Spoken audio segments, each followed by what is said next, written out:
প্রিয় শিক্ষার্থী ভাই বোনেরা, আশা করি তোমরা সবাই খুব ভালো আছো। মাধ্যমিক ও উচ্চ মাধ্যমিক পর্যায়ে 2023 সালের এইচএসসি পরীক্ষা শুরু হয় গত 17 আগস্ট। খুব সুন্দর এবং স্বাভাবিক নিয়মে তোমাদের পরীক্ষাগুলো গ্রহণ করা হচ্ছে, কিন্তু ইতিমধ্যে অভিযোগ উঠেছে তোমাদের পরীক্ষার খাতাগুলো কোনো শিক্ষার্থীদের দিয়ে দেখানো হচ্ছে। ঢাকা উত্তরপাড্ডার কোনো এক কলেজের প্রভাষক তিনি এই কাজটি করেছেন বলে তার বিরুদ্ধে অভিযোগ এসেছে। তিনি তার প্রাপ্ত খাতাগুলো তার কাছে প্রাইভেট পড়া শিক্ষার্থীদের মধ্যে ভাগ করে দিয়ে তাদের দিয়ে মূল্যায়ন করানো হচ্ছে। এই মর্মে ঢাকা শিক্ষা বোর্ডে একটি অভিযোগ গিয়েছে এবং তারা সেই অভিযোগটি খতিয়ে দেখার চেষ্টা করছে এবং এর বিপরীতে ব্যবস্থা গ্রহণ করবে এরকম আশ্বাস দিয়েছেন। সেই শিক্ষক যে সকল শিক্ষার্থী দিয়ে খাতাগুলো দেখানো হচ্ছে সেই সকল শিক্ষার্থী Dhaka Victoria Noon school and কলেজের শিক্ষার্থী। তারা ওই শিক্ষকের কাছে প্রাইভেট পড়েন। এই শিক্ষক তার কাছে বরাদ্দকৃত খাতাগুলো সেই সকল শিক্ষার্থীদের মাঝে ভাগ করে দিয়ে তাদের দিয়ে এই খাতাগুলো মূল্যায়ন করছে।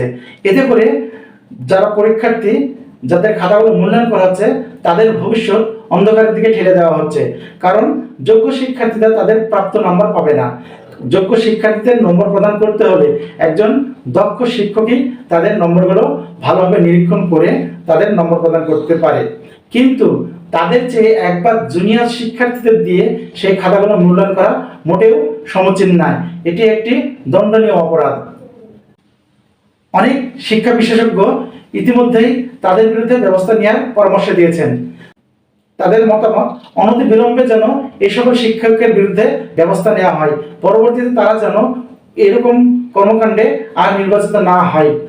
অনেক শিক্ষা বিশ্লেষক এই সকল শিক্ষকদের আইনের আওতায় এনে উপযুক্ত শাস্তির ব্যবস্থা করার পরামর্শ দিয়েছেন। এরা যেন আর কোনোদিন শিক্ষা বোর্ডের কোনো খাতা নিরীক্ষণের সুযোগ না পায়, এইরকম কোনো শাস্তির আওতায় এনে তাদের শাস্তি প্রদান করার জন্য পরামর্শ দিয়েছেন। এখন দেখার বিষয় শিক্ষা মন্ত্রণালয় ও বোর্ড কর্তৃক কী ধরনের ব্যবস্থা নিচ্ছে। অনেক শিক্ষার্থী তাদের মনের আশা তারা যেন ভালো ফলাফল করে, তাদের ভবিষ্যতে তারা যেন সহজভাবে এগিয়ে যেতে পারে, কিন্তু এরকম অদক্ষ শিক্ষার্থী দ্বারা খাতা দেখিয়ে যে সকল যোগ্য শিক্ষার্থী আছে তাদের মূল্যায়ন করা সম্ভব নয়।